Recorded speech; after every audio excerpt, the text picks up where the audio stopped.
So muli, I'm Brother Roderick De Vera from Locone Ecija, founder ng my mobile Bible school. We'll be teaching about dispensation and covenant theology. An introduction to dispensation and covenant theology. Kaya mag-introduce natin tong dispensation. Last session natin, last week, syllabus session po yun. Ngayon naman po ay Introduction to Dispensation and Covenant Theology. Ang mga topics natin for tonight is about historical overview and theological significance, key terms and definition ng Dispensation and Covenant Theology po. Lastly, biblical foundation and hermeneutical approaches. Kasi magkaiba po ang approach ng hermeneutical sa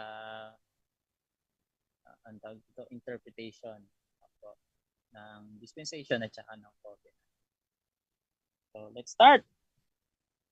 Ang atin pong overview ng lesson for tonight, and nabanggit ko na po kanina, historical overview, key terms, and then foundation, yung biblical foundation ng covenant and dispensation.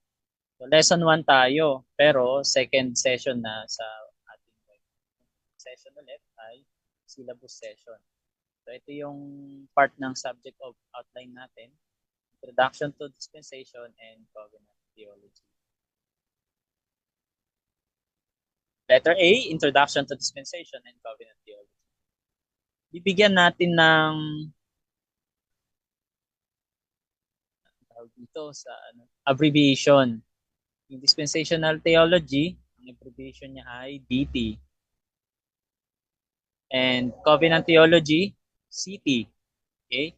There are two distinct frameworks used to interpret and understand God's progressive revelation and His interaction with humanity. Kaya ang pag-aaralan natin ngayon ay yung programa ni Lord, no, para sa tao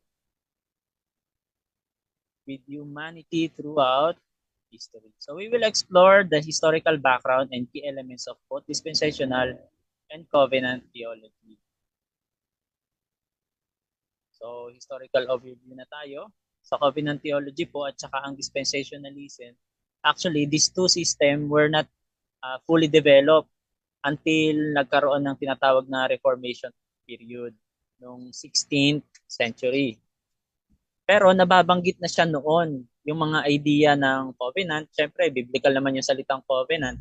Ito yung salitang dispensation, bagamat wala tayong word by word na mababasa, pero yung salitang dividing, mamaya ay, or partition, mamaya mababanggit natin sa mga susunod na lesson. So, unsystematic dispensational-like statement can be found in the writings of the Church Father. Pero, as a system, hindi pa. Dispensationalism did not begin to develop until the early part of 18th century sa magitan ni Pierre Poiret. Siya po yung isa sa mga nagsulat patungkol sa dispensation, si John Edwards, si Isaac Watts. Yan, mga nabanggit natin yan sa subject na hermeneutics. Sa mga hindi pa nakakanood ng hermeneutics, meron din po tayong free lessons po yun, free subject. PM nyo po kami sa Mobile Bible School. Bibigyan po natin kayo ng buong copy ng 5 sessions. Although the doctrine of the covenant was one of the theological contribution of the Reformation, talagang nung nagkaroon ng Reformation period, yung covenant theology talaga ang unang na-systematize, particularly found in the writings of Zwingli and Bollinger. So, itong si Zwingli na-quote na natin ito nung mga nakaraan, pati sa Christian education, di ba? Silang dalawa si Tatay Zwingli, meron siyang mga kakontemporary din na medyo hindi niya kasundo sa mga aral. So it was not until 17th century that the theological system came to be known as covenant theology. Hindi pa systematized noon. Hindi pa covenant theology tawag. Basta covenant lang. God has covenant to man. So both systems endeavor to try to explain how God deals with man in the salvation process. Kaya ang dispensation and covenant theology Ulitin ko po, patungkol po ito sa plano ng Diyos sa tao na may yung proseso nito. So, in the role of Israel and the church, at malaki ang kinalaman ng Israel at saka church pagdating po sa God's plan ng salvation. Kung dispensationalist tayo o covenantalist, ay may malaking kinalaman po ang Israel at church dito. So the distinction between Israel and the church is where the big debate centers. Kaya ang pinaka-big idea, ang church ba ay pinalitan ng Israel? At yung covenant sa Israel ay wala na, napunta na sa church? That means, ang church at ang Israel or Jewish ay iisa na, as in isa na. Therefore, lahat ng covenant mula kay Abraham nandun na sa church. And then, wala nang plano si Lord sa Israel nation ngayon na literal. Itong Jewish, wala na siyang plano doon. Sa Christian na napunta yung favor ni Lord. So, yun yung covenant theology. Sa dispensation naman, ay hindi. May plano pa rin yung mga promises kay Abraham, tuloy-tuloy pa rin yun. So, yun yung pinaka-big idea na dispensation at sa covenant theology. Several Christian denominations have historical connection to covenant theology. Ang isang tawag sa covenant theology is fundamentalism or fundamental. Kaya may mga nakikita kayo, Fundamental Baptist Church, mga ganun. Pag sinabing fundamental, they hold a covenant theology view. Okay? However, the denominational battle against liberalism and resultant separation from those organizations were fought. Kaya merong battle din sa mga organization na reformed eh. Hindi lang Baptist, basta reformed, Lutheran, Wesleyan, Baptist, Presbyterian. Mainly sa Baptist at saka Presbyterian circle, nagkakaroon din ng separatism sa salitang covenant theology. Nagkakaroon ng iba-iba. Then the boundaries are unclear governing which theological system suited those in each of the two denominations mentioned above. So there were Presbyterians or those who had close connection to Presbyterianism who were integral to promoting dispensation theology. Kaya may mga Presbyterians na naniniwala sa dispensation. Tulad ni James H. Brooks, and si Scofield, si Louis Perry Schaeffer. Then, marami ding Baptist na identified talaga sa covenant theology. Often, ito po ay ina-adhere sa Second London Baptist Confession of 1677-1688. May copy po tayo ng Second London Baptist Confession. Kung gusto niyo po ng PDF copy, mag-enroll po kayo. Free po lahat itong handouts natin patungkol sa mga researches natin at extended reading para sa ating pong subject ngayong gabi ito. And then, the advocates of dispensationalism naman have fought to find similar views in the dispensation in church history. Referencing theologians or groups such as si Francisco Rivera, si Wrights, Joachim Occhior, and others. So, si Joachim Theory kasi may 3 stages daw ng human history. It has been argued and anticipated and later naging dispensationalist view po of organizing history into different dispensation. Kaya ang dispensationalism, it was developed as a system by John Nelson Darby. Si John Nelson Darby talaga ang pinaka gumawa ng systematic study patungkol po sa dispensationalism. John Nelson Darby. Siya yung pinakamukha ng dispensationalism. At sa covenant theology naman, ang isa sa mga nag-promote nun ay si John Calvin. Mga Calvinist. So, considered by some to be few fathers of dispensationalism, inintroduce to sa North America ni James Inglis noong 1819 hanggang 72. At si James Brooks. Okay? So, itong si James Brooks naman, inimpluwensyahan niya si B.L. Moody. Kilala naman natin si Dwight L. Moody, isa sa pinakamagagaling din na nabuhay na theologian. So he worked with Brooks and other dispensationalists and encouraged to spread dispensationalism. That's why they wrote a book, they conducted seminars before para maipakalat po yung dispensationalism study. So sa dispensationalism naman, it arose in 19th century in Britain with the Brethren movement, which was led by men such as Darby, Samuel Regeles, and Charles Henry Mackintosh. Sila yung mga nagpasikat dito. They and other Brethren leaders produced volumes of expositional works which influenced many prominent Christians in the United States. Kasama na si D.L. Moody doon, si Brooks, Scofield. Kaya meron tinatawag na Scofield Bible dito. So the Brethren influence in the United States produced the Bible Conference movement. At dahil sa influensyang yon ng pagpapakalat ng dispensationalism, so nagkaroon ng Bible Conference movement. At nag-start yun sa Niagara Bible Conference in 1870. Di pa tayo tao nun, no? Di pa tayo tao. Idea pa lang tayo. No? So the movement soon spread to other parts of the country. Yan, kumalat na ng kumalat. No? 1870, after 30 years, 40 years, 1909, si Scofield naman, nakapublish niya ng tinatawag na Scofield Reference Bible. At meron siyang mga works na may drawing ng dispensation dun sa kanyang Biblia. Sa mga may Scofield Bible dyan, no? Picturean natin na pakita naman natin. Post nyo sa comment na live stream.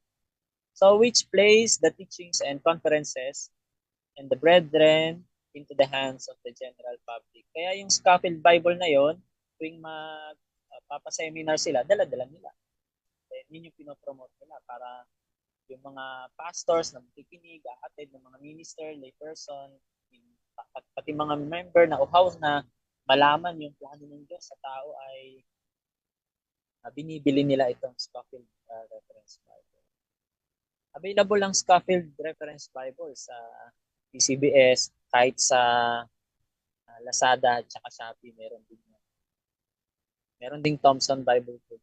So, continue natin this story of overview of dispensationalism. The system of theology outlined the notes of this Bible study or Bible and soon became known as dispensationalism. So among those influenced by Scofield was an evangelist, si Louis Sperry Chafer. So ito po si Louis Sperry Chafer, pero Louis ang ano dito, Louis Sperry Chafer. Meron din po siyang handout na na-download ko. Meron pong systematic theology niya na yun, work niya and research.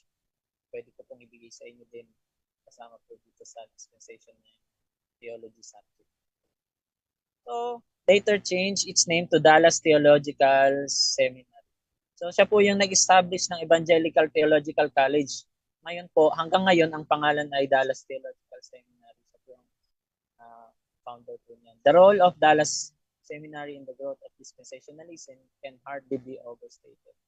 The seminary has produced several giants within the dispensational tradition, tulad ni John F. Walvoord, si Charles Ryrie, Dwight Pentecost, to name a few. Sikat na sikat po ang mga pangalan na ito. Writer po sila ng maraming books. So following the tradition of the Brethren predecessor, these men have churned out volumes of literatures and influenced countless thousands of Christians in the process. So they have spread dispensationalism around the globe. Ito po ay hango sa dispensationalism book ni Matheson. And then sa covenant theology naman, si Calvin. In many ways, the forerunner of Reformed federal theology, si Calvin, he makes extensive use of the covenant idea in his institute in 1559. Si Zwingli at saka si Calvin, silang dalawa po yung binabanggit ko na nagkaroon din sila ng clash, bagamat pareho silang covenant theologian. In other writings in the following areas, the unity of Old Testament and New Testament, so may unity sa kanila, and the mutuality, condition nila of the covenant, the benefits of salvation. So one can find an elementary form of the covenant of works in his writing. Sa result, ito pong two students ni Calvin, the ideas of threefold covenant of works, 1534 hanggang 83, they spoke of a pre-fall covenant of law between God and Adam in the garden and demanded perfect obedience with the promise of life and threatened disobedience with penalty of death. Ano ko lang paliwanag ko ng Tagalog. Nung pong si Calvin, pinropose niya yung covenant theology, meron lang dalawang partition, which is grace. Pero nung panahon ni Adam, nilagyan niya ng tinatawag na covenant of works. Dahil si Adam daw ay probationary, ang tawag doon ay pre-fall, tinitignan ng Panginoon kung susunod siya through works. Kung susunod siya through works, magkakaroon siya ng buhay na walang hanggan. Kaso hindi sumunod. Okay? Kaya perfect obedience ang with works ay ang salvation kay Adam. Pero after the fall, ang tawag doon ay post-fall, covenant of grace na po. So, tatlo yan. Meron pang covenant of redemption. Next topic natin baka sa next week. History overview of covenant theology. Tuloy natin. In 1585, si Caspar Olegianus, isa sa mga prominent theologian dyan, presented the idea of pre-temporal covenant between God the Father and God the Son for the salvation of man. So these ideas, coupled with covenant of grace, resulted in federal theology of men such as Johannes Coxius, and the covenant of works and grace received creedal status in Westminster Confession and Catechism. May copy po ako ng Westminster Confession and Catechism. Mahabang theology, ano po yan, work. Ito po yung nalagdaan sa Westminster ng mga Baptist and Fundamental Churches, mga Reformed Church. Kung gusto niyo po ng copy ng Westminster Confession and Catechism, hindi mo kailangan bumili pa sa PCBS. Bibigyan ko po kayo ng copy. Basta mag-enroll po kayo and register into our subject. Dito tayo sa second. Key terms na tayo and definition. Okay. So etymologically, ang definition ng dispensationalism, so it is an English word actually, dispensation, anglicized word ang dispensation from the Latin word dispensatio. And in the Vulgate rendering of Greek word oikonomia, from oikonomia to dispensatio, the meaning of feminine Latin noun is waiting out, management, or administration. The office of a treasurer, yung parang pinaka noun nung Latin dispensatio. So the Greek feminine noun of oikonomia means management of a household or arrangement, order, and plan. So, yung oikonomia. Okay? So, while the masculine noun of oikonomos refers to the one who acts as the manager. Diba? Magkaiba yung feminine noun, oikonomia, at oikonomos. Pag sinabing oikonomos, masculine, that is manager. And oikonomia, that is feminine, manager, ay management naman of household, order and plan. So the word oikonomia itself is a compound of oikos, which means house, and nemo or nemo, meaning to dispense, to manage, or to hold sway. So the primary idea in the word dispensation then is administration of management of household affairs. So a steward or manager. Example, sa Luke chapter 16, di ba? Yung parable of the rich man and the steward. Binanggit ko yung economy. It relates primarily household administration. So our English word, economy, is derived from the Greek word, economia. So ano po yan? Trivia ha? Pag sinabi mong economy, sabihin ay economia. Yun yung pinaka-root word niya. That was mentioned in Crutchfield sa dispensationalism by Crutchfield. Quoted definition naman tayo. So, quoted by Scofield at sa mga prominent theologians. Sabi ni Scofield, a dispensation is a period of time during which man is tested in respect of obedience to some specific revelation of the will of God sa scope of Bible po yan. Kaya yun po ang sinabi po ni Scofield. Every period of time, tinitignan at tinetesting ng Diyos ang tao kung makakasunod siya o hindi. Pag hindi nakasunod, another plan. So sa number 2 naman, si Louis Ferris Schaffer, sabi niya, dispensation can be defined as a stage in a progressive revelation of God constituting a distinctive stewardship or rule of life. Kaya kapag hindi good steward sa binigay ng Diyos na utos sa tao, okay, plan, next plan, ganun. Next dispensation. So as to time, the Bible may be apportioned into well-defined periods. So these periods are clearly separated, and recognition of their division with their divine purposes constitutes one of the important factors in true interpretation of the Scripture. Quoted by Major Bible Themes by Schaffer. Meron po akong Major Bible Themes ni Schaffer. Ano po yan? Theological work po niya. Ibigay ko rin po lahat yan sa inyo. Mag-enroll lang po kayo. So, quoted definition of dispensation by Charles C. Ryrie. Concise definition of a dispensation is this.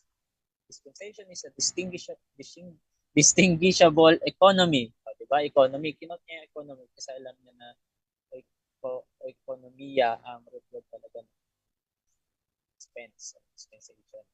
In the outworking of God's purpose, dispensationalism views the world as a household run by God. So si God yung manager. Okay? And his household, the world, so God is dispensing or administering its affairs according to his own will. So, and in various stages of revelation, kumbaga, si Lord ang nag-aayos ng isang bahay. Dito ang kwarto, dito lang kayo matutulog. Ito ang dining table, dito lang kayo kakain, huwag kayong kakain sa sofa. So, mayroong mga dispensation. Example lang yun, ano to? Pag mali, ililipat niya. Bakit mas madalas kayo dyan sa may bintana? Kaya ang gagawin ni Lord, parang babaguhin niya. O sige, dito sa bintana na lang ang gawin natin sofa. Kaya, yun, parang nag-change ng plan si Lord sa salvation ng tao. So these various stages mark off the distinguishably different economics and the outworking of his total purpose. And these different economies constitute the dispensation. So the understanding of God's differing economies is essential to a proper interpretation of his revelation within those various economies by C. Ryrie. Dispensationalism 28. So we believe, sabi naman sa DTS, Dallas Theological Seminary, founded by yung ito natin. So we believe that the dispensation are stewardships by which God administers his purpose on earth under varying responsibility. So we believe that the changes in the dispensational dealings of God with man depend on how change condition or situation of man. Pag di sumunod, bawa nga utos ng Panginoon sa tao kay Adan. So conscious lang ang gamit ni Adam doon, yung wag kakainin, yung walang ibang law, yun lang. So hindi natuloy. Okay, palit tayo. Hanggang sa government, nagtayo ng government. Magpakarami kayo. At magpakalat. Pero ang ginawa nila, nag-ipon-ipon sila. Nag-babel. Kaya palitan naman. Then, sa law naman, ng panahon ni Moses, binigay, ito, sundin nyo. Pero wala na naman, palit na naman. Hanggang sa si Jesus Christ fulfilled by His grace. So, we believe that the changes in dispensational dealings of God with man depend on the changed condition or situation which man is successively found with relation to God, and that these changes are the result of failures of man and judgment of God. So, yun ang relasyon. Kamali ang tao, ang judgment ng Lord. Kamali naman tao, judgment of Lord. So, we believe that different administrative responsibilities of this character are manifest in biblical record, that they span the entire history of mankind, that each end in failure man under the respective test and in ensuing of judgment from God. So catalog po yan ng Dadras Theological Seminary yung pang 1955. Punta tayo sa covenantalism. Ang salitang covenantalism o covenant in Latin, foedus. Kung kanina yung economy ang root ng economy o ekonomiya, dito naman ay foedus. Doon nang galing yung salitang federal. Kaya ang federalism or covenantalism o fundamentalism, yun po ang pinanggalingan. So that means covenant, treaty, or compact. The word covenant in Hebrew word diakike is used frequently throughout the Bible. In an arrangement, more or less, formally instituted between two or more parties. Yun yung ibig sabihin ng covenant. Pag-uusap yan ng dalawang grupo o person man. One person to many or many person to one or many person to many. So, yun yung covenant. Sometimes, a covenant is mere promise and does not involve either condition or consent on the part of the party or parties to whom the promise is made. But more frequently, a covenant involves an agreement. Kailangan talaga. Pag sinabi mo, covenant-matic, that is called an agreement. Either tacit or explicit. So, between two or more parties. It involves conditional terms. May condition. Yung covenant na yan. Condition term. So, sabi po ni James Oliver Boswell, ako ay nabuhay noong 1895 to 1977. Yung definition ng covenant theology niya ay the theological system which rests upon the conception that before the fall, ibig sabihin pre-fall ang tawag dyan. Pre-fall. Man was under the covenant of works. Yung nabanggit ko kanina. Works. Probationary. Kapag sumunod to, buhay to ng walang hanggan. Itong si Adan. Ganun po ang covenant of works na tinatawag. So, wherein God promised him through Adam, the federal head of the race. Ikaw, Adan, ikaw ang pinaka-head ng lahat. Ay, magpakarami ka. Mabubuhay kayo. Sumunod ka lang. Imagine, kung dumami sila at hanggang ngayon, hindi pa rin kumakain si Adam nung bunga ng nagbibigay sa kaalaman sa mabuti at masama. Okay. Siguro tuloy-tuloy pa rin na walang hanggan yung tao. Pero dahil ang works, alam niyo naman, covenant of works, mahirap talagang magtiwala sa works ng tao. Okay? So, eternal blessedness sana ang ibibigay sa kanya kung he perfectly kept the law. But then, bad news, sad to say, hindi na nangyari yun. That's why, since the fall of man is under a covenant of grace, nasala ng tao, yan, grace na lang nila. Tulad ng sabi ko, ang pagpapalayas ng Diyos kay Adan sa Garden of Eden is because of mercy and grace. Ito yung talagang total judgment. So, may grace pa rin doon. Paano mag-grace? Diba sabi ni Lord, paalisin na natin si Adan dahil baka kumain siya ng bunga na nagbibigay na sa tree of life, bunga ng tree of life, at magiging habang buhay na siyang masama. So may awa ang Diyos eh. Ayaw niya na ang tao ay habang buhay masama. Diba po? Kaya pinroteksyonan ng Diyos ang tao at ang Garden of Eden. So we in God, of His free grace, promises the same blessing to all who believe in Christ. Same lang din naman ang blessing eh. Bagamat may consequence na ng kamatayan, ang blessing, mabubuhay ka pa rin walang hanggan. So yun yung sulat ni James Oliver Boswell. Si Jesus Christ yung tinatawag na the federal head of the church. Noon si Adam. Kaya ang tawag kay Jesus Christ, last Adam. Okay? So, he quoted that in the Webster's Dictionary, quoted by Boswell. Si Renfred Sepp, sabi naman niya, siya po ay covenantalist or covenant theologian. For the Puritans, mayroon po akong copy nito as buong covenant theology from perspective of the Puritans. Thesis project po ito ni Sepp. Inote ko lang po itong napakaliit. Pero yun yung isang buong malaking thesis na pabasahin natin. Kaya wide reading po ang ating pag-aaral. Maraming natin time nag-aaral. Share natin sa inyo. To extend your learning, nag-enroll kayo, bibigay ko natin yung thesis project na sa inyo. So, for the Puritans, covenant theology provided a framework in drawing together the old argument of God's sovereignty and human responsibility.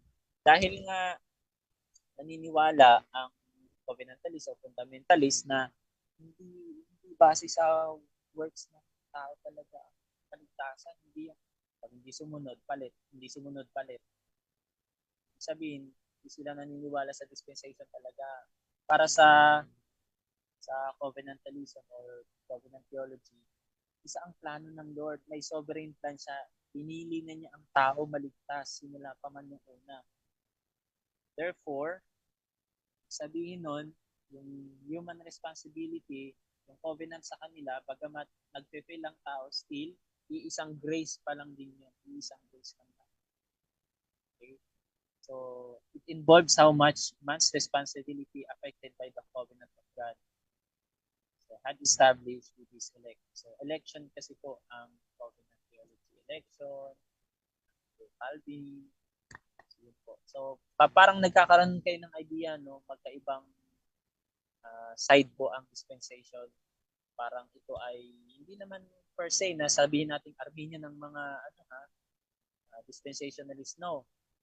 To give you an idea, si John Piper is a Reformed theologian. Even John MacArthur, they are both dispensationalists. Naniniwala sila sa dispensation, but not total dispensation, or maybe pwede nating tawagin ibang form, hindi talaga yung dispensation na classical dispensation kay John Piper. He doesn't acknowledge na yung classic dispensation. Kaya may progress din itong dispensation, ganun din ang covenant, nagkakaiba tulad ng New Covenant Theology or NCT. Okay. Matatalakay po natin sa next session. Sabi din ni John Piper, ito po yung sinabi ko kanina, covenant theology believes that God has structured his relationship with humanity by covenant rather than dispensations. For example, in Scripture, we explicitly read various covenants functioning as their major stage in redemptive history, such as covenant with Abraham. Ano bang sabi niya kay Abraham? Magkakaroon ka ng mag-bless sa'yo, i-bless. Diba? At magkakaroon ka ng lahi na sindami sa bituin, langit sa bituin, at saka buhangin sa lupa, sa dagat. Tulad nung covenant din ni Lord kay Moses. Okay? So yung mga covenant na yon, yun yung mga stages ng covenant. Covenant din kay David, the Davidic covenant na tinatawag. At new covenant, which is Jesus Christ. So these post-fall covenant are not new test. Hindi yan testing tulad ng iniisip ng dispensationalist. Kaya si John Piper, hindi tulad ng dispensationalism yung kanyang dispensation. Okay? Progressive dispensation ang tawag ng iba dito. And then, sabi po dito, these post-fall covenant are not new tests of man's faithfulness to each new stage of revelation as are the dispensation in dispensationalism, but rather differing administration of a single overarching covenant of grace. Still, he believes in covenant of grace. At hindi pa bago-bago ng plano. Yung covenant lang ibibigay ni Lord para ma-establish niya yung sovereign will. Ang dispensationalism, papaliwanag natin mamaya, hindi kasi sila naniniwala sa millennial reign na literal. Share natin. Si John Piper at saka si John MacArthur, naniniwala sila na literal na bababa si Kristo at maghahari siya ng 1,000 years. So the covenant of grace is one of two fundamental covenant in covenant theology structure. So God post-fall relationship to mankind and the pre-fall. God structures relationship by covenant of works. Naniniwala siya sa covenant of works. Hindi lahat ng fundamental, no, naniniwala sa covenant of works. Pag pure Calvinist ka talaga, as in 100% die-hard Calvinist ka, walang covenant of works. Kaya may mga covenant of works. Ay, mga kapatid, pasensya na sa mga hindi pa gaanong popular sa ating pinag-aaralan kasi talagang pang bachelor and masteral, kaya ang subject po na ito ay remastering, dispensation and covenant theology. Therefore, ibig sabihin talagang dapat may alam na kayo sa dispensation and covenant. So I prefer na advice ko, magbasa po kayo, mag-research kayo, manood kayo sa YouTube kung ano po ang dispensation and covenant. At sa mga naririto naman po na may alam, praise the Lord. At nire-remaster lang po natin dahil marami pong inputs at ang Biblia mas magiging popular sa atin ang aral natin. Titibay tayo kung alin man sa dalawang ito ang inyong hold. Alam ko may dispensationalist sa inyo na iba, at ang iba naman ay covenantalist. Ako po ay hanggat maaari ay higit na lang po na magtuturo. Hindi ko po tinuturo ito para sasabihin ko sa inyo I'm promoting dispensation or covenant.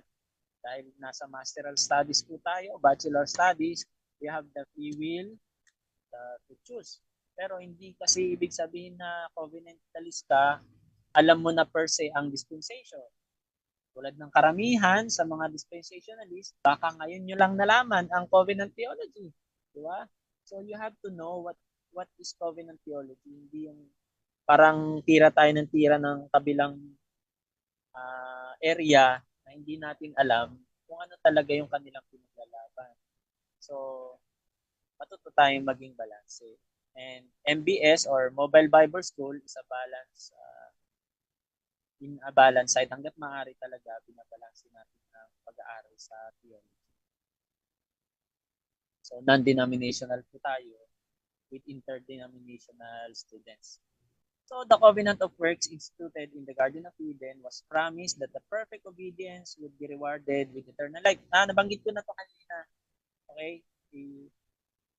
Bigyan ko na lang kayo ng copy din itong PowerPoint natin sa mga naka-enroll. So, hindi ko na po yan babanggit. Ang tawag doon, probationary period. Kahit si Wilmington, kung meron po kayong Wilmington Bible, ang tawag din po niya dito, probationary period. Si Adam, nakita ni God na kailangan sundin mo to. So, probationary period. He would have been made incapable of sinning and secured in an eternal and unbreakable right standing with God. So, ito po ay galing sa desiring God. So, another key terms, maliban sa salitang dispensation, covenant, dispensationalism, or dispensation, meron tinatawag nating continuity versus discontinuity. Nice pala po yung so, continuity and discontinuity, ibig sabihin sa Tagalog, tumutuloy o hindi na tuloy. Putol na. Refer in two different approach in interpreting the relationship between Old Testament and New Testament in Christian theology. Okay, makinig kayo mabuti ha. Nagtutuloy ba ang Old Testament? Part din po pa ito ng New Testament. So in covenant theology, which emphasize continuity. Okay, may continuation ng plan of God dyan. From Abraham or from pre-fall, after fall pala, post-fall, nag-asala si Adam, continue pa rin hanggang sa church yung grace, as in walang pagkakaiba ang plano ng Lord na salvation doon. Okay, yun yung tinatawag ng continuity. There's a belief that the covenants established in the Old Testament continue their find their fulfillment in the New Testament. Halimbawa, yung sabi ni Lord kay Abraham na ibe-bless ko ang iyong lahi. So, continue pa rin naman yung ganung blessing. Pero, may salitang pero. Babanggitin ko yung pero. So, this means that the promises and principles revealed in the Old Testament find their ultimate expression in New Testament, particularly through Jesus Christ. The covenant theologians see a cohesive narrative connecting the Old Testament and New Testament with a focus on God's faithfulness throughout history. May dispensational theology naman, it emphasizes continuity. So, on the other hand, yung Old Testament, tapos na. And then, New Testament. Paano man yung covenant sa Old, tapos na yun. Natin balikan. Ex ka na, parang gano'n. Pag ex ka, meron na akong current na asawa, ex ka na. So discontinuity. Break na sila. Kapag na-break yung promise, break na din ang relationship. So it believes that God operates in different dispensation or periods of time with distinct set of rules. May mga rule noon, iba yung rule dito, iba yung rule na naman. Pag-aaralan natin yung sa next session in detailed format. Ngayon kasi introduction pa lang po ito. Sa historical overview ngayon, para mas ihanda kayo sa next session, dito tayo sa definition. Kaya importante na mapanood nyo ito bago kayo sa mga susunod. So, meron distinct set of rules for level of revelation. So this view often divide biblical history into distinct eras, such as dispensation of law in the Old Testament and dispensation of grace in New Testament. So dispensationalists see a clear distinction between God's dealing with Israel in the Old Testament and His dealing with the church in the New Testament.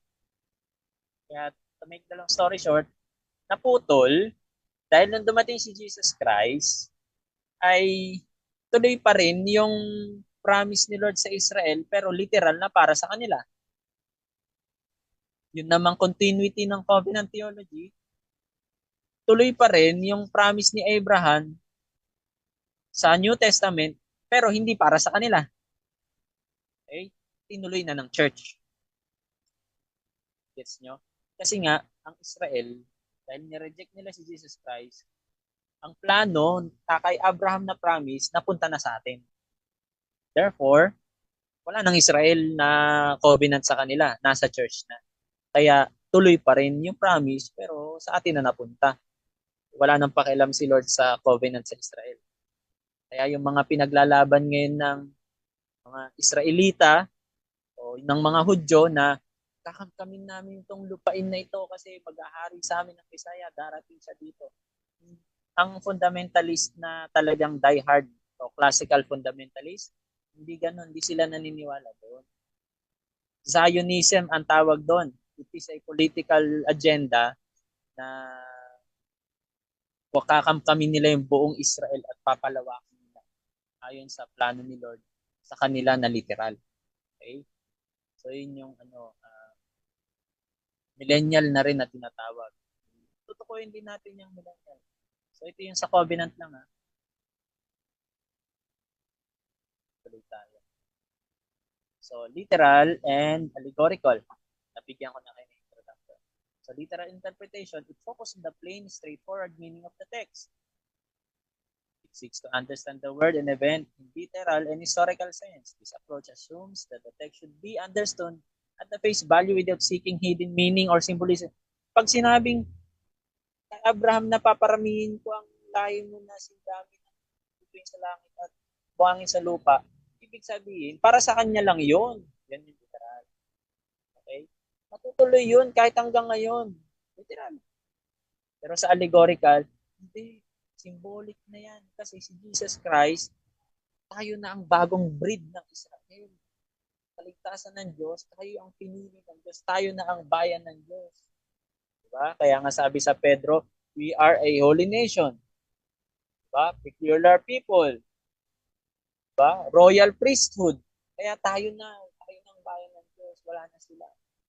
Yun yung allegorical interpretation. On the other hand, they look for deeper, symbolic, metaphorical meaning in the text. It should seek to find hidden truth or spiritual lesson that go beyond the literal meaning of the words. So this approach recognizes that the Bible contains rich symbolism and imagery that can convey spiritual truth. Kaya pag nakakita kayo sa prophecy sa Bible na diba, kay Micah, kay Zephaniah, kay Zechariah, na patungkol sa Israel, wala na yon, tapos na yon. Hindi na literal yon, spiritual na yan. Yun yung fundamentalist. Okay? And teachings. Yun yung spiritual truth and teachings.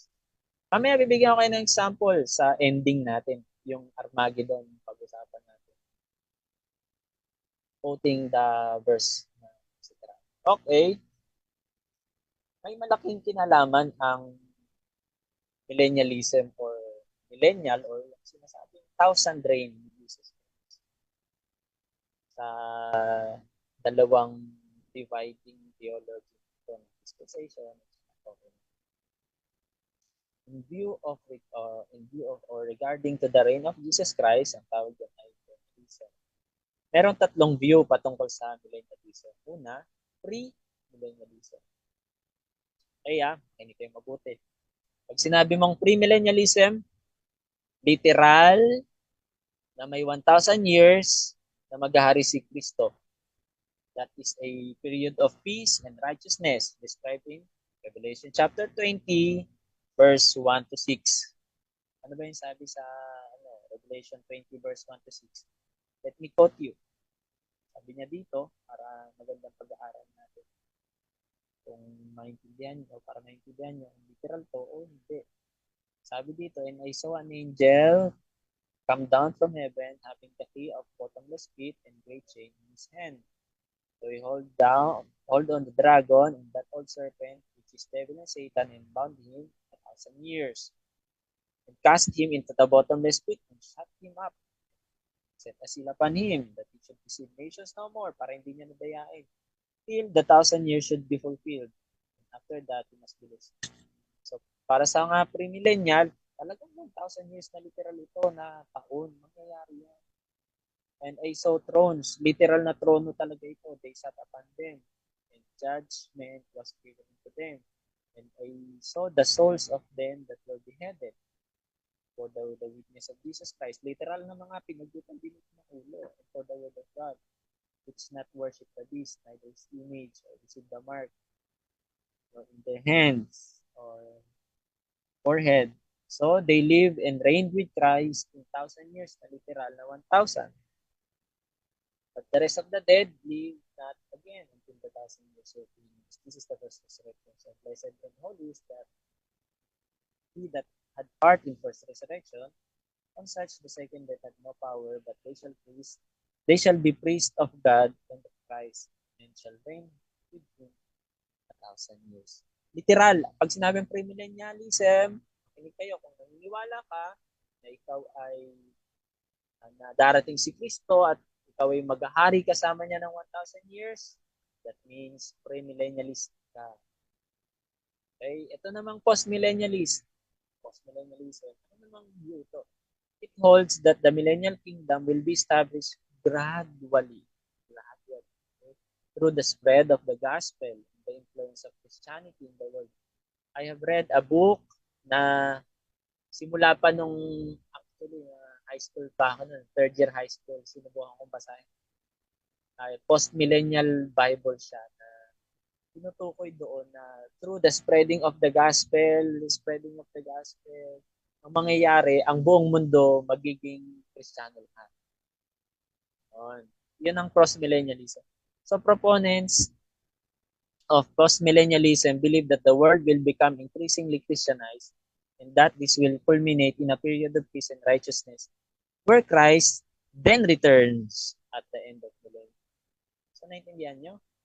Ibig sabihin, pag Kristiyano na lahat ng buong mundo, saka darating si Kristo. Kaya nga yung Mark 24 verse 14, sabi niya doon, diba?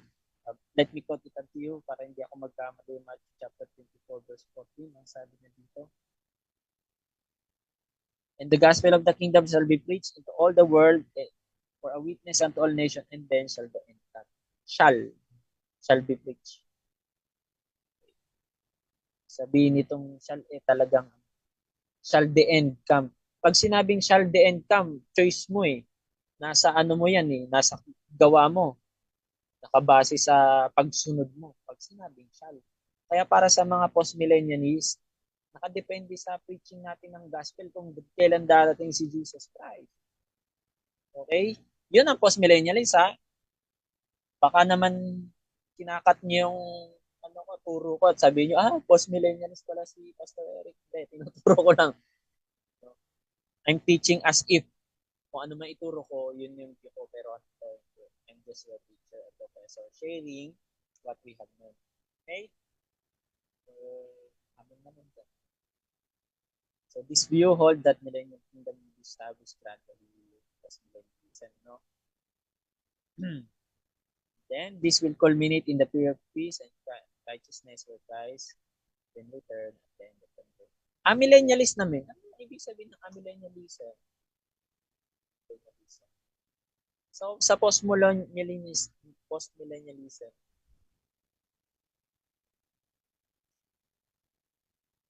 hindi siya literal na 1,000 years reign. Ano?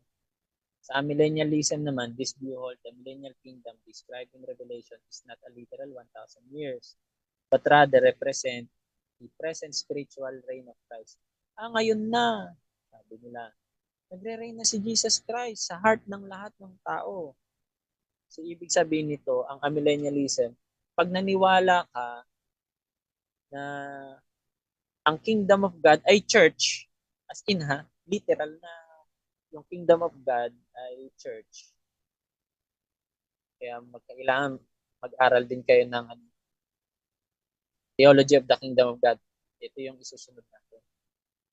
Theology of Sa amillennialist, the church is the kingdom of God where He reigns. At yun na yung tinatawag na 1,000 years na hindi literal na 1,000. Hanggat na-exist ang church, yun na yung reign ni Jesus Christ. Kaya yung sinasabi sa Revelation na nakaupo sa trono, oo, pag tinanggap mo si Jesus Christ, di ba, yung mga nagpapatanggap ba, sabi nila, bumaba ka sa trono ng iyong puso at paupo mo si Jesus Christ bilang hari. Naging hari ng mga hari na siya. Para sa mga millennialist, hari ng mga hari si Jesus Christ ngayon sa church. Okay?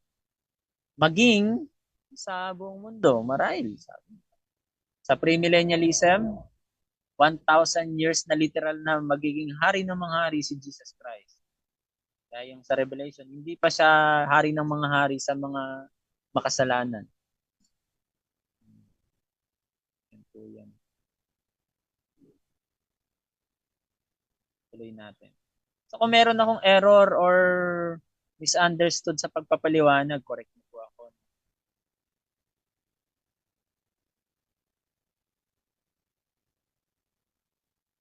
Yan. Meron pong, I'm sorry. Nawawala-wala po. Okay.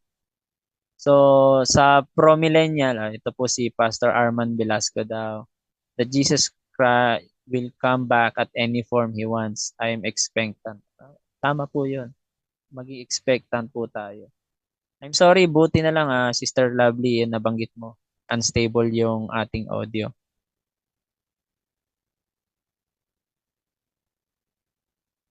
Okay na po ba?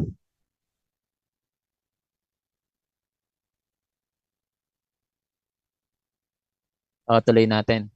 Ilalapit ko na lang yung aking mic sa bibig ko. Literal interpretation tayo.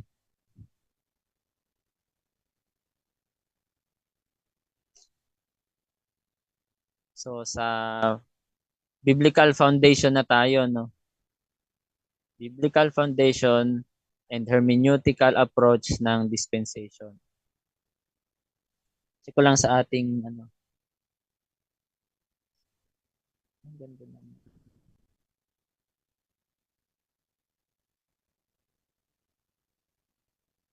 Yan, maraming salamat sa 14 viewers natin currently sa Facebook. Sister Jenaline, all the way from Israel to, si Sister Jenaline, we're praying for you all there, lahat ng mga Pilipino na nariyan.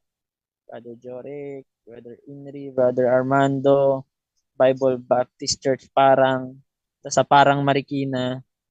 Sa Concepcion po ako nag-high school. Brother Manalo, Brother Franco, Carlos Elmer, Juby, Poyo Gabuti. Yan. Shout out. Ito na yung last part, biblical foundation and hermeneutical approach. Parang nabanggit na natin kanina yung hermeneutical approach sa definition, di ba? Literal, yung isa, allegorical. Pero dagdagan na lang natin.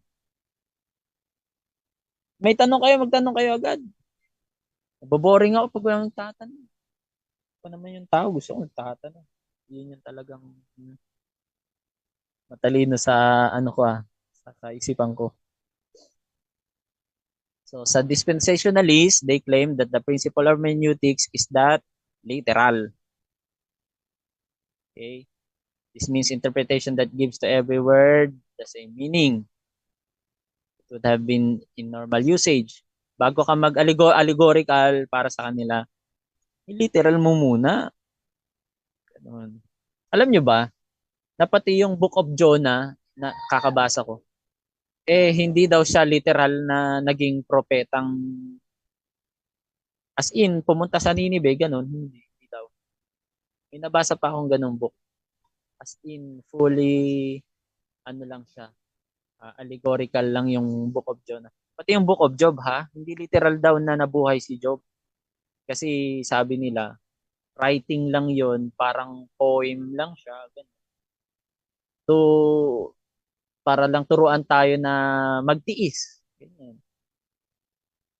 Kahit gaano tayo kabuti, pwedeng dumating tayo sa pagsubok, pero bigay lang natin lahat sa Panginoon at pag nagtiwala tayo sa Kanya, dobleng blessing ang Kanyang pagkakalob. Pero hindi ko sinasabing paniniwala ko yun. Ha? Sinasabi ko lang na meron talagang mga allegorist na diehard.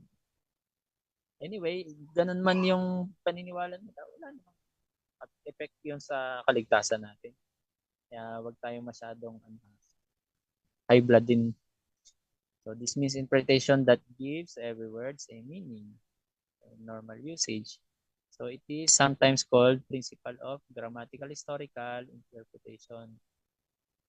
Kung ano yung grammar, kung ano yung sa history, yun na yun.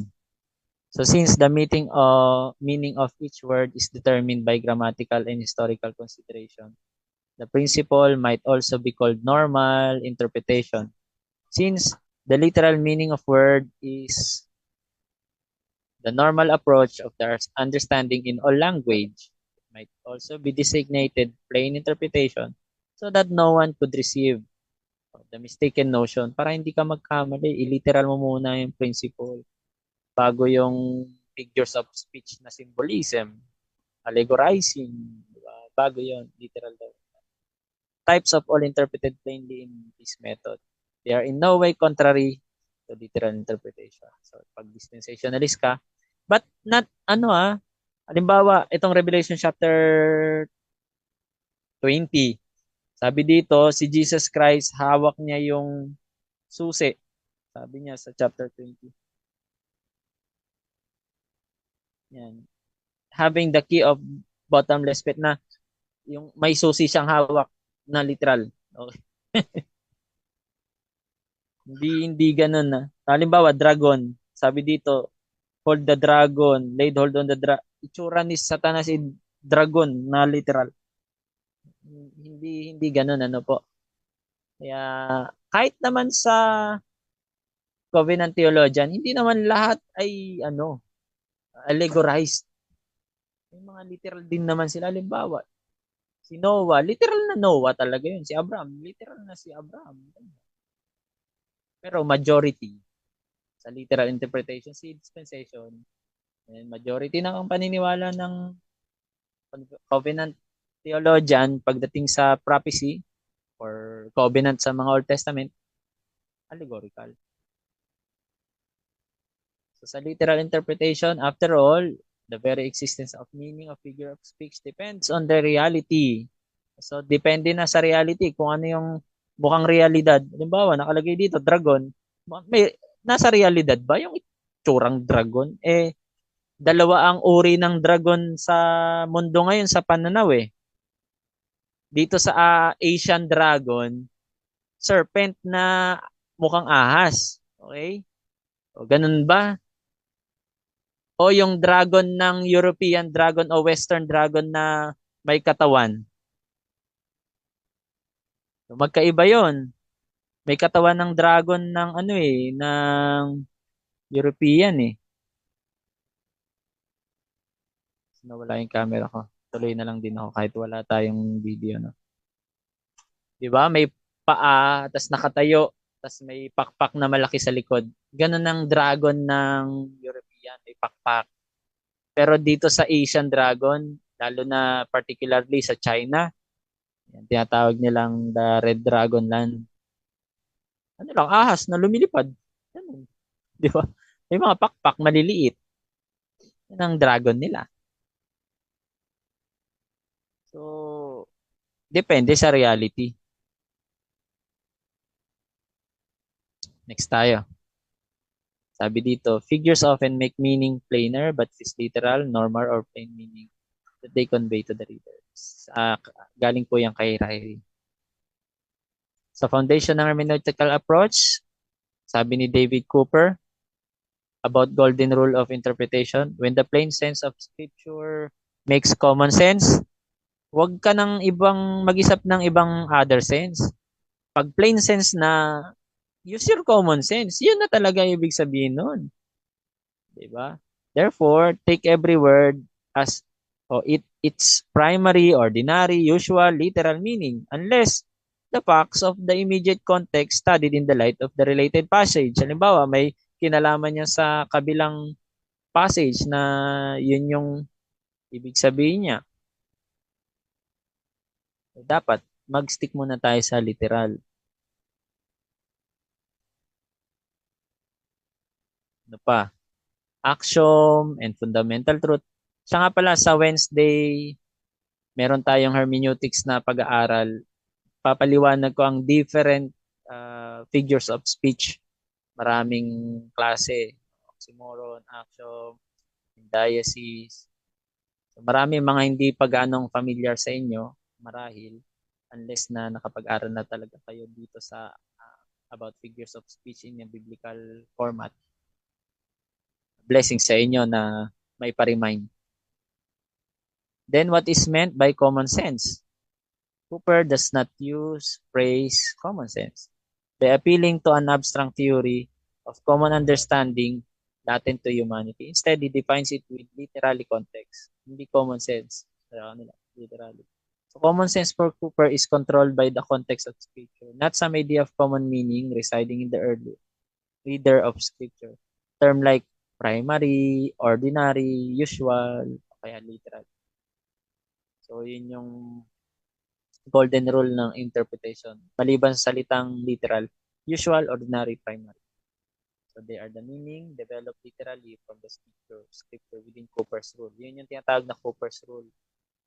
Okay? Sa theological rule. So, axiomatic and fundamental truth. Cooper's rule is helpful guide for discerning the Bible's use of literal or figurative language with the consistently literal system of interpretation. Yan po ay kay Thomas Ice na book from Dispensational Hermeneutics, Issues in Dispensationalism. Sa dispensation, discontinuity or continuity. So, ang theological position ng dispensation, pag sinabi mong continuum running, sa tingin nyo, nagko-continue ba? Type nga nyo. Dispensation, continuity, or discontinuity. Kung nakikinig po kayo, nabanggit ko na ito. Check natin yung atin pong yung mga nasa Zoom natin. Ito pa tayo.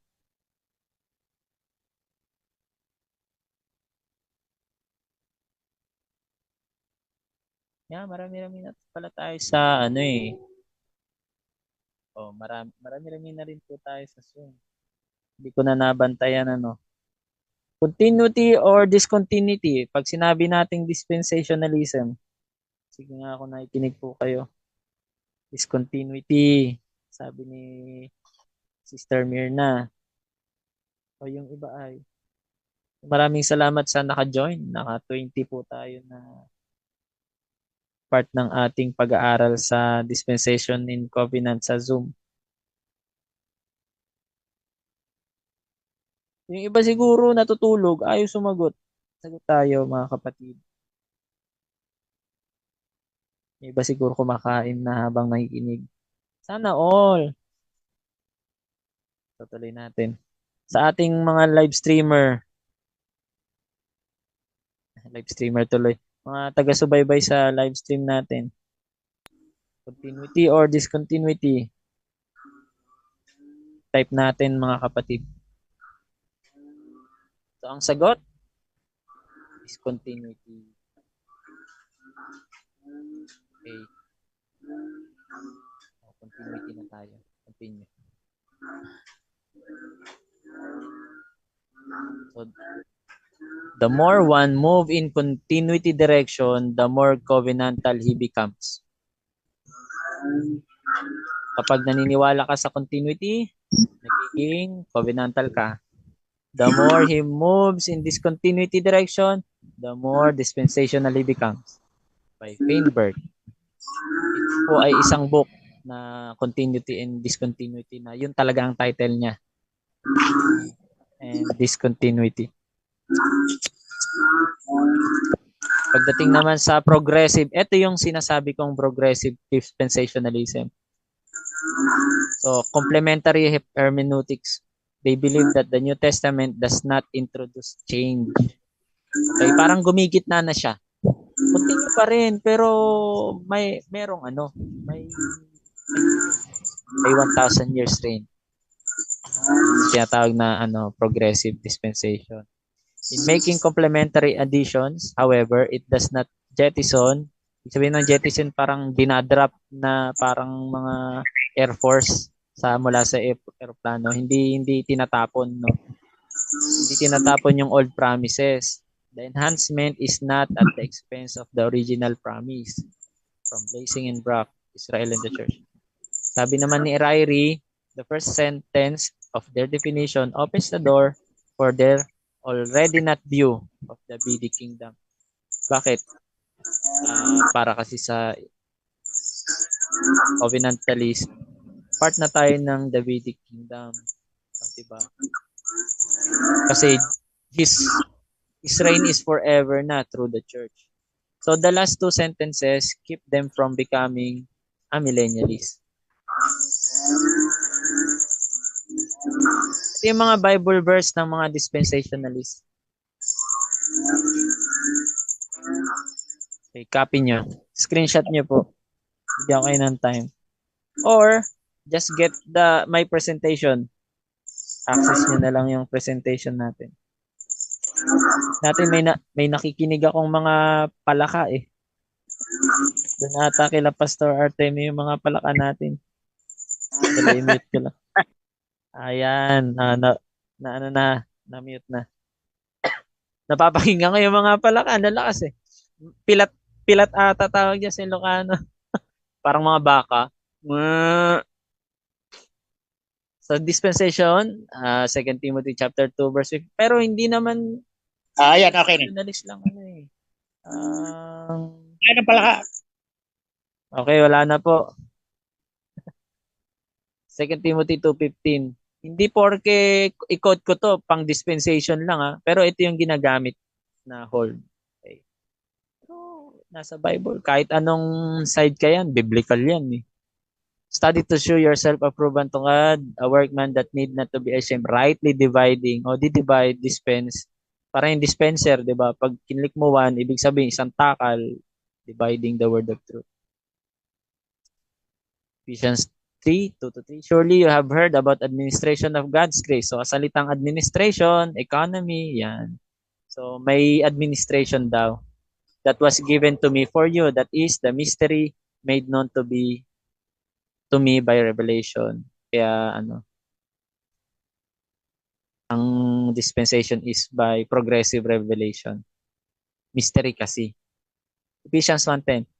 To be put into effect when the times reach their fulfillment, to bring unity to all things. Unity to all things. Ibig sabihin, hindi united in heaven and on earth under Christ.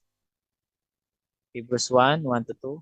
The past, God spoke to our ancestors through the prophets at many times and in various ways, but in these last days, He has spoken to us by His Son. Kaya iba yung sa atin, iba yung sa kanila. Discontinuity. Galatians 3:19. Why then was the law given at all? It was added because of transgression until the seed to whom the promise referred had come. Darating si Jesus Christ at maghahari ng 1,000 years. Yan yung dispensation. Sa covenant theology naman, ito kasi ang sabi kay covenant, I will establish my covenant as an everlasting. Di ibig sabihin, continuity, tuloy-tuloy mula noon. Pero hindi na para si Israel sa church na kaya everlasting covenant between me and you, your descendants after you, for the generation to come. Hindi lang generation to come na Abraham, to be your God and the God of your descendants after you. So, di ba? God nyo rin si Lord, di ba? Tayo yung descendants after you. Kaya may everlasting covenant kay Abraham, tumuloy daw sa atin, sabi ng covenant. This first references the covenant God made with Abraham and his descendants. Salitang covenant, biblical kasi yan talaga. Exodus 19:5-6. Now, if you obey me fully and keep my covenant, then out of all nations, you will be my treasured possession. O, di ba? Ginagamit natin yung salitang treasured possession because treasured possession naman talaga ang Christians. So that means, is it ang Israel at church ay as in literal na iisa na or joined? Although the whole earth is mine, you will be for me a kingdom of priests, a holy nation. These verses allude to the covenant God made with the people of Israel at the Mount of Sinai. Jeremiah 31:31-34. Days are coming, declares the Lord, when I will make a new covenant with the people of Israel and the people of Judah. This passage speaks for future new covenant that God will establish with his people. In Luke chapter 22 verse 20, pang-apat ito kaya wala yung 4 dito napunta dito. The same way, after the supper, he took the cup and saying, "This cup is the new covenant in my blood, which is poured out for you." Jesus refers the establishment of a new covenant through his sacrifice. Tawag doon ay covenant of redemption. Hebrews 8:6-13. This entire chapter in the book of Hebrews discusses the superiority of Christ's priesthood and the new covenant has inaugurated, referencing Jeremiah 31-34. Yan yung 8-16. Hindi ko nababasahin. Okay.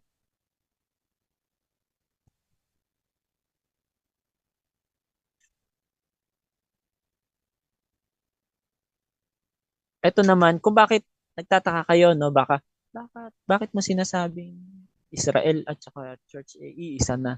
Ito kasi yung Bible verse. Makinig kayo mabuti para maintindihan nyo. Romans 9 verse 6. For not all who are descendant from Israel are Israel. O, di ba? This verse is often interpreted to suggest that the true Israel is not solely defined by physical lineage, but extends to include believers in Christ. Diba? Kaya hindi lang physical na lineage yan na by blood, by spirit din yan through Jesus Christ. Galatians 3 verse 28-29, ang sabi, wala na. There is neither Jew or Gentile, neither slave or free, male or female, for you are one in Christ Jesus. Therefore, simula kay Abraham hanggang ngayon, may continuation. Alam niyo ang fundamentalist, as in classical fundamentalist, ang church, nag-start daw sa, anong sabi ko noon last time? Genesis chapter 3 verse 15. Yun ang birth ng church. Kaya Old Testament church hanggang ngayon tuloy-tuloy para sa kanila. Yung iba ha. Kaya may yung partition ng covenantalism i-share ko na lang next time. Mauuna ang dispensation next week and then next week about covenant. Mas lalaliman natin.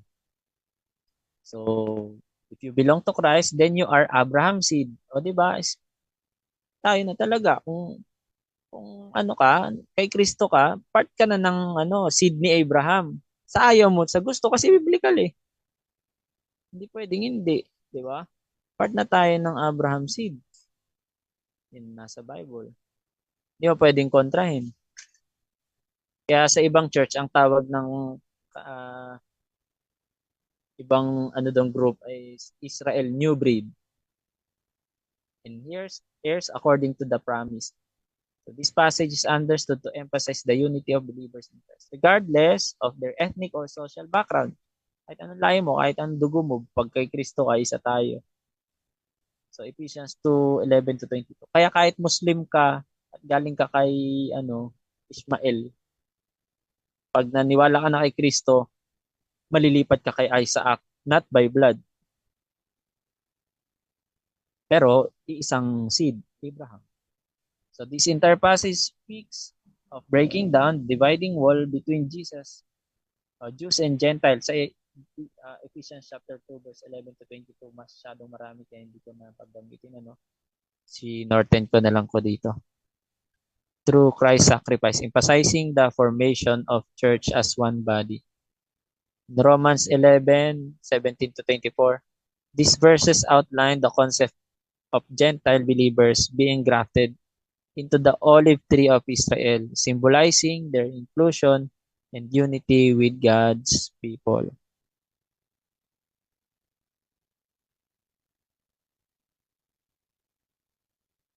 Kaya sa covenant theology, allegorical ang interpretation. Okay? Yun yung foundation, yung hermeneutical approach nila. Parang uulitin ko lang. So they hold, ano po, a millennial covenantalist, however, actually, ang covenant theology, nasabi ko na kanina, hindi naman binitawan yung salitang literal. Meron pa rin, pero hindi lahat. A millennial covenantalist, however, would differ with the dispensationalist in their hermeneutical approach to biblical prophecy. Pag prophecy, ayun, hindi na literal. Allegorical na. Kaya yung misrepresentation ng dispensational, there is a growing realization in the theological world that crux of the millennial issue, yun na nga yun, yung premillennials, yun, premillenarians, sa kanila ay grammatical, historical, literal. Sa amillenarians, ibig sabihin amillennialist, they are spiritualizing the method. Okay? Spiritualizing method pala, or allegorizing.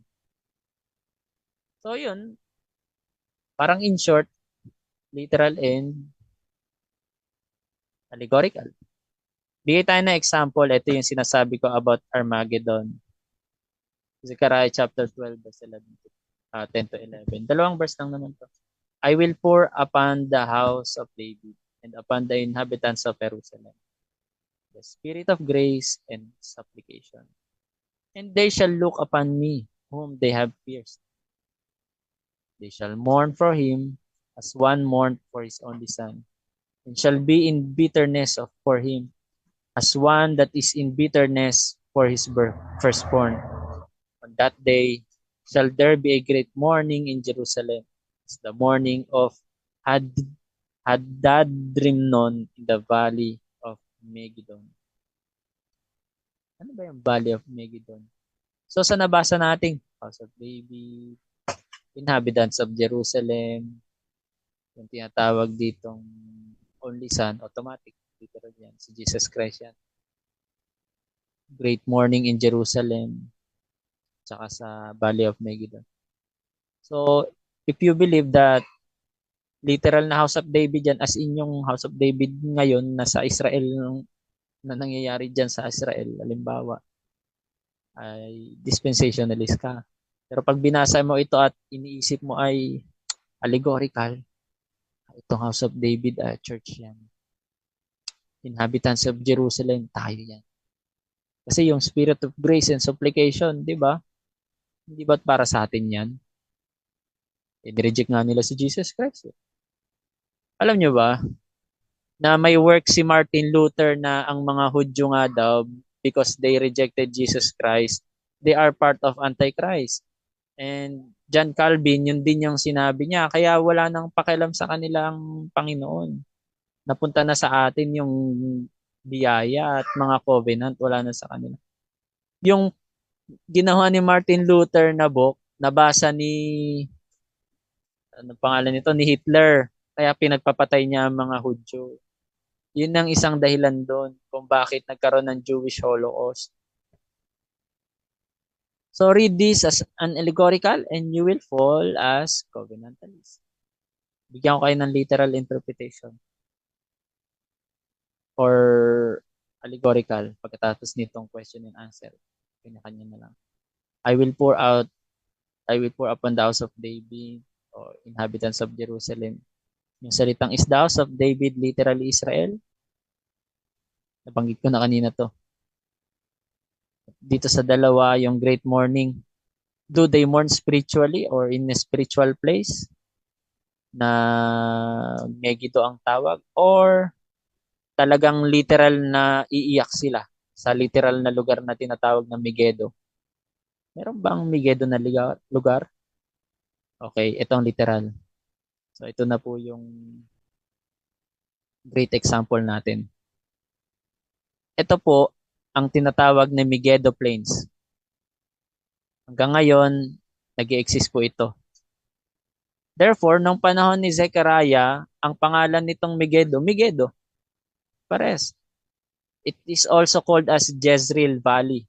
Di ba dyan sa Jezreel yung challenge ni Isaiah na sa mga propeta ni Baal? So diyan po nangyari yon sa Valley of Jezreel.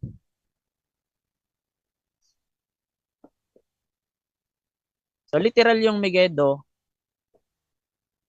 literal din yung pangyayari kung ikaw ay dispensationalist. Pag pumunta tayo sa Google Map, i-type mo Megiddo Plains or Megiddo Israel. Ayan, dito yan sa point. Ito na yung may red na yan. Ito Megiddo, itong color green na to, Megiddo Forest ang tawag diyan. Hanggang ngayon, Megiddo pa rin ang pangalan nitong lugar na to. So ito yung Tel Aviv, dito sa banda dito yung Gaza. Baba dito. Hindi sakop ng screen capture ko. Ito yung Lake of Galilee, Tiberias. Ito yung tinawid ni Jesus Christ na naglakad. Dito yung River of Jordan. Ito pa yung River of Babylon, ha? The rivers of Babylon. Grabe mga Pinoy, no? Ginamit yung Christian song tas sinayaw ng malaswa. Okay. Balik tayo sa natin lecture. Pag sinabing literal na mangyayari sa Valley of Megiddo, yung prophecy na yan, ito ang sabi sa Revelation chapter 16 verse 14 to 16. For they are the spirit of devils working miracles, which go forth unto the kings of the earth and to the whole world, to gather them to battle of the great day of God Almighty. Wala nang ibang battle na sinasabi dito kundi yung battle of that great day of God Almighty. Behold, I come as a thief. Blessed is he that watch and keep his garments, lest he walk naked and they see his shame. And he gathered them together in a place called in the Hebrew tongue, Armageddon.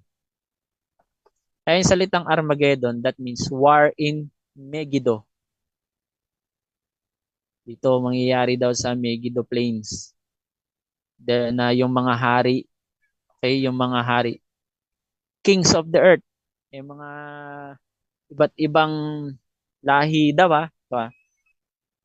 Mga Muslim or halimbawa, mga kakampi sa Palestinian o sa itong mga Palestinian nga, magre-revolt sila, mag-ipon-ipon sila dito sa Megiddo Plains para girahin na yung Israel. Pero sabi ni Lord, titipunin sila doon. And then, ang Diyos nang lalaban sa kanila. Tulad nung panahon ni Jehoshaphat na nagpuri na lang sila Jehoshaphat. And then yung nag-ipon-ipon ng mga Moabita, Edomites, nagkaroon sa kanila ng ambushment. Sila na nagpatayan. So, literal na mangyayari ito para sa mga dispensationalist. So, ikaw, kung dispensationalist ka, talagang maniniwala ka. Kung covenantalist, ito naman ang paniniwalaan mo. So, let's get allegorical. Actually, chapter 12 of Zechariah relates an oracle from the prophet that reveals series of events that are hard to place in time. So, did Zechariah reveals what was happen or going to happen to Jerusalem during or shortly after his lifetime? Parang sinasabi na sa part ng covenantalism, kung covenantal ka, ang tanong, yung sinasabi ba na Zechariah ay mangyayari pa lang o nangyari na agad after niya na i-prophesy yan? Yun ang tanong. Connected ba talaga yan sa Revelation? o baka nangyari na nung panahon ng nag-revolution sila against sa Israel kaya sila na-disperse. So the praise I am about to make, ayon sa verse 2, ang totoo daw po dyan ay nakalagay dito, namely the full and final destruction of all the enemies of his people. Verse 9 apparently refers to this last battle. Answering this question is difficult. Naamin naman ng mga covenantalists. On the other hand, because the Bible can use the term Jerusalem to refer to God's people, His bride, the church. O dahil nga yung Jerusalem, God's people, which is the church, kailangan mag-reconnect sila. Kailangan may continuity na unity. Okay? It could be that the text should not be taken as referring to historical or history at all. And that Zechariah is referring to the victory that the redeemed covenant community enjoys over its foe. Panalo na tayo sa laban. Certainly, such victory is guaranteed. Secured na tayo. However, it does not seem that the language point in that direction, although the text uses some metaphor, tulad ng verse 2 at verse 6. Overall impression one gets from reading the passage is one of literal and physical battle. And then furthermore, because John chapter 19 verse 37 tells us that Jesus' crucifixion is an actual, visible, and historical event, therefore, it fulfills the prophet's word about God being pierced. Oo nga naman kasi sinasabi din sa Zechariah 12:10 na meron yung may pierced o sugat sa kamay. Okay? Na tinutukoy. Ayan, babanggitin. Nawala. I'm sorry. Ayan, bumalik. Nakawala. Sorry.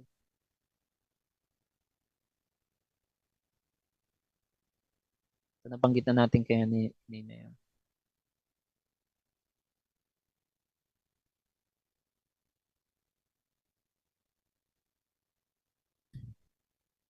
So, yun po yan. Sige, mamaya na. So, it seems that we should view the rest of Zechariah 12 as describing visible historical event. Oo nga naman. Historical. The main difficulty with seeing the chapter as a reference to far future, pero kung tutukuyin natin na as in mangyayari pa lang, sabi nila, yung I am about to make sa verse 2. Yet, the Hebrew can be also translated, I am making. So, yung salitang I about to make, futuristic. Pero sabi daw sa Hebrew, pwede daw i-translate na I am making o ginagawa ko para lang magbati yung continuity. Okay, na united na ang Israel at church. Wala na ang current Israel ngayon. Wala nang paki si Lord doon. Unless they repent and become a part of the church. So which would make the time at which the event are to occur interdeterminate. We can therefore easily apply this text to a future time. The time of the final battle between God and His enemies. Pwede naman na yung Battle of Megiddo na yan ay itong battle na tayo versus yung ang kaaway, which is Satan at yung mga kampo niya. Lahat ng dinideceive niya na Kristiyano. That's why we have to proclaim the gospel at any cost para mawin natin sila sa fire. Jude chapter 1 verse 23. So on that day, the Lord will show Himself so powerfully that the weakest Judahite will be like the mighty king of David, and mighty Davidic king will be like God Himself. Such strength will come only when the house of David and the inhabitants of Jerusalem mourn for the pierced one. Ibig sabihin, oo, may pakialam marahil ang Diyos sa mga Hudyo kung titignan nila si Kristo at aminin nila na sila yung nagpako kay Jesus Christ. Parang marirealize kasi nila na parang ganito yan eh. Pag tumanggap sila kay Jesus Christ, hala, totoo pala yung Messiah na si Jesus Christ pala yun na hindi namin pinaniwalaan noon. Siya pala talaga. So, yun yung pwedeng fulfillment. Para sa mga dispensationalist naman, literal na iiyak silang lahat. Makikita ng lahat ng Hudyo na bababa si Jesus Christ. Merong marka ang kanyang kamay ng pagkapako dahil mag-iipon sila sa Migedo para puksain yung mga tao doon na against kay God because that is called the Great Battle of God. And then masasaksihan ito ng mga Israelite, ng mga Jewish na may bababa mula sa langit to reign in a literal 1,000 years. Tatangi sila at sasabihin nila, Allah, Panginoon, ito na pala yung Messiah. Dumarating na. At makikita may pako o yung tagapagligtas na tinutukoy nila na bumababa. Marahil mag-cheer up sila dahil natalo niya yung mga kalaban pero nung lumapit na sa kanila, na-realize nila, saan galing yung sugat mo sa kamay? Marahil lang sasabihin niya, galing ito sa aking mga kapatid. They will cry. They will be realized na ang pinako nila 2,000 years ago na hindi nila pinaniwalaan at nireject, siya rin pala yung inaasahan nilang babalik. Which is until now, they didn't realize it. Unless they will realize, they will all be converted as a Christian. That's why, sa laban ng Israel ngayon, mga kapatid, hindi naman pwede na pabayaan natin yung dalawang side. Palestinian man o Israel, part pa rin ng prayer natin in preaching ng gospel that we have to evangelize them. Walang favoritismo dito. Bawa, Israel, oo, sabi, we will bless, lahat ng mag-bless kay Abraham, kahit sa Israel man yan, we will be blessed. Siyempre, biblical yun eh. Pag binless mo, mabe-bless ka. Pero kung enemy ang tingin mo sa mga Hamas o Palestinian, anong sabi ni Jesus Christ? Bilang Kristiyano, ang sabi niya, pray for them. Bless your enemy. Di ba? Anong sabi sa Matthew chapter 5? Let me quote it as my closing verse. Sabi dito sa Matthew chapter 5, verse 44, but I say unto you, love your enemies. Kaya ang Israel, dapat, ang tawag niya dito sa mga Hamas at Palestinian, hindi enemy, lover. Kung maging Kristiyano sila, ang tingin nila dapat dito, lover. Ganon din tayo. Sabi, bless them that curse you. Kung sinusumpa man tayo, kahit sinong tao man yan, kahit anong bansa, bless them. Do good to them that hate you. Pray for them which despitefully use you and persecute you. That you may be able, the children of your Father which is in heaven. Kaya, isang tatak ng pagiging tunay na Kristiyano, you can bless your enemy. Only Christian can do that. Therefore, yung mga Jewish, pag enemy nila, enemy nila. Ganon din ang mga Islam, pag enemy nila, enemy nila. Tayo lang talaga mga Kristiyano tinawag maging martir, willing mamatay. Dahil ganon si Kristo. Therefore, anumang side, Palestinian man o Israel, we have to bless them and pray for them. Both of them. Amen po ba? So, kung against kayo sa akin, hindi no amen. Pero para sa akin talaga, amen. This pierced one is none other than the Lord Jesus Christ, particularly the incarnate Son of God. Yan ang sabi ni Jesus. The morning is to come when our Creator pours out the Spirit of grace and pleas for mercy. What likely to have is a prophecy of the restoration of the Jews to their God. Just therefore, the final day and the last battle with God, there will be a large number of Jews who will turn to Christ, mourn over their sin, and beg for mercy on account of having rejected Him in His first advent. Kaya praise God, maraming rabbi ngayon nagiging Christian na. So today's passage says that the full restoration of all things cannot happen until the Jews recognize their Messiah. John Calvin seems to have held this view, and many others have taught it as well. In any case, Zechariah is teaching that physical renewal cannot occur without the true spiritual renewal. Tama naman. Hindi mangyayari yung physical kung walang spiritual renewal. Of all of the God's covenant people, Kristiyano man yan o church, Israel or kahit mga Pakistani or Palestinian. That is why missions and evangelism are so important. As people turn to Christ, we get closer to the time when the restoration of all things will occur. In Jesus' name, amen. Di ba? Amen naman dyan. Yan ay from ligoner.org. So in conclusion, ayan, tapos na. Palakpak naman dyan. Virtual cup ng sa lahat. Tapos na tayo, alas 9. 9:30, hanggang 9:30 tayo. Pwede pa tayo mag-question and answer, ano? So in conclusion, we have explored the foundation and hermeneutical approach of covenant and dispensation. Kaya itong dalawang framework na to, it offers different perspective of how God interacts with humanity throughout history. May walk pa tayo dyan, ha? In dispensation, specific walk sa 7 or 8 or 9 o kahit 12 na dispensation. Lahat ng klase ng dispensation, malalaman nyo sa next week. And then the covenant theology emphasizes the unity and continuity of God's redemptive plan. Pag-aaralan din natin yan mula sa fundamentalism.